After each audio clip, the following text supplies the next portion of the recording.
Bonjour à tous les amateurs d'esthétique littéraire. L'euphonie est-elle une qualité d'un texte littéraire en prose, roman, nouvelle, récit, ou n'a-t-elle aucun intérêt, ou tout au moins un intérêt restreint? Pour les internautes qui ne me connaîtraient pas, je me suis engagé dans l'écriture de textes recherchant particulièrement la qualité d'euphonie, prose et poésie. Vous pouvez vous reporter à la vidéo correspondante, l'écriture euphonique, dont vous trouverez la référence dans la notice ci-dessous. Dans cette présente vidéo, je voudrais approfondir la justification de cette notion d'euphonie par certaines considérations liées au mode de lecture. Il semble que l'importance de l'euphonie ne puisse être contestée dans le genre poétique dont la vocation orale est évidente et qui implique par les règles poétiques développées une sensibilité auditive. Nous nous concentrerons sur la prose, en particulier sur le roman, dont le contenu implique a priori une prépondérance quasi absolue de la sémantique, et parallèlement, sa vocation historique, sa destination s'accorde à une lecture intérieure et non déclamatoire. Traiter la question posée nécessite d'abord de s'interroger sur le type de lecture intérieure que réalise le lecteur. Alors, nous allons nous interroger sur la lecture graphique et la lecture subvocalisante. Alors, en effet, si on considère une lecture intérieure, on peut imaginer que la compréhension du texte est directe à partir du signe graphique, ou bien on peut considérer qu'elle est indirecte à partir d'une évocation sonore endogène, et c'est ce que l'on nomme la subvocalisation. Alors on comprend très bien que le type de lecture qui va être réalisé, s'il s'agit d'une subvocalisation ou non, sera fondamental pour l'auteur. Si la lecture intérieure est subvocalisante, on peut imaginer que l'évitement des cacophonies, donc par l'auteur, la recherche d'euphonie puisse se justifier. Si la lecture intérieure est purement graphique, il est évident que l'intérêt d'une recherche phonique et l'évitement des cacophonies donc, disparaît quasiment. Alors on ne va pas traiter en détail le sujet de la lecture intérieure qui a mobilisé un certain nombre de chercheurs, alors notamment dans le cadre de la lecture rapide par point de fixation. Alors sur l'ensemble des références que j'ai pu consulter, il semble que si les deux types de lecture peuvent exister, se concevoir, la subvocalisation serait tout de même la lecture la plus naturelle et la plus partagée par le lectorat.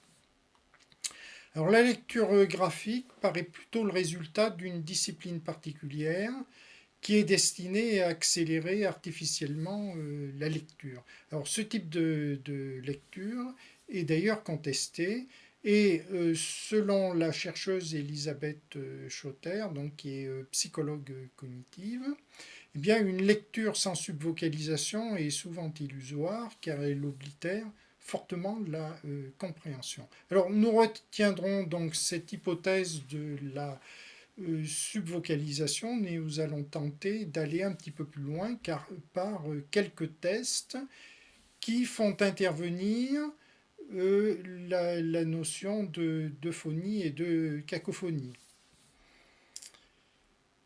Alors, en effet, il faut se poser la question de savoir ce qui se passe en subvocalisation. Pour répondre à cette question, je vous propose un petit test. Il s'agit donc de dire mentalement en subvocalisation deux phrases bien connues qui sont réputées difficiles à lire. Alors je vous laisse quelques instants ici pour les lire intérieurement en subvocalisant.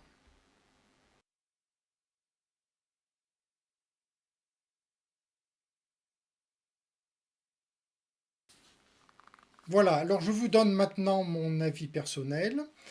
Alors, en lecture intérieure subvocalisante, si c'est une lecture qui est lente, suffisamment appuyée, eh bien, la difficulté élocutoire subsiste nettement, quasiment comme si on parlait, et ceci bien que les muscles de l'appareil phonatoire soient parfaitement au repos. Alors comment on peut expliquer cet effet paradoxal?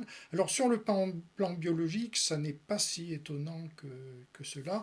On peut l'expliquer par des relations qui font intervenir différentes aires associatives corticales. Or, il y a l'aire de la lecture, l'aire de Broca, donc correspondant au langage articulé, l'aire de Wernickel, etc., la compréhension du langage. Alors, on ne va pas approfondir cet aspect qui concerne la biologie. Ce qui nous intéresse sur le plan littéraire, c'est le résultat. Alors je vous propose maintenant de recommencer l'expérience en lisant les deux phrases précédentes en lecture graphique, enfin si toutefois vous y parvenez.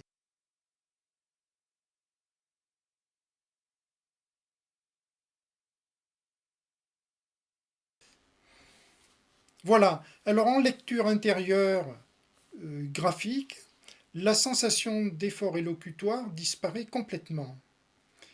Mais est-ce qu'on comprend réellement bien le texte et est-ce que cette lecture est vraiment purement graphique? Ce sont des questions qu'on peut tout de même se poser. Alors, pour juger précisément ce qui se produit lors d'une lecture normale d'un lecteur, pour un roman par exemple, eh bien je vous propose de lire un plus grand nombre de ces phrases difficiles à prononcer, comme si vous les lisiez dans un roman. Donc je vous laisse un peu plus de temps pour lire ce texte.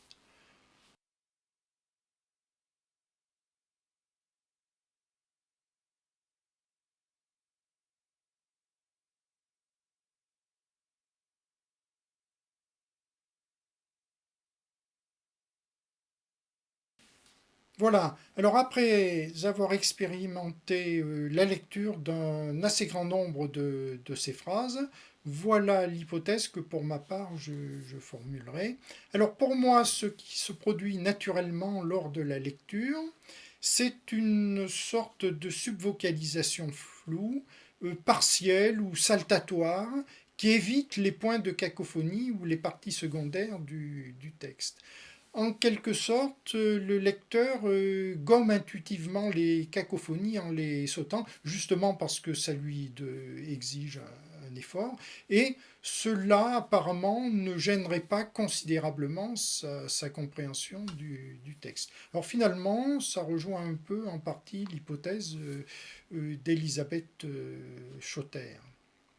Alors en définitif, le mode de lecture d'un roman par un lecteur eh bien, serait intermédiaire entre une lecture graphique et une lecture par subvocalisation. Alors de ce point de vue, la définition de la virgule me paraît assez emblématique de cette ambivalence. Alors en effet, la virgule signifie normalement une subdivision syntagmatique qui est d'ordre grammatical et elle peut simultanément représenter, ou pas d'ailleurs, une marque d'arrêt temporel qui est à la discrétion du lecteur.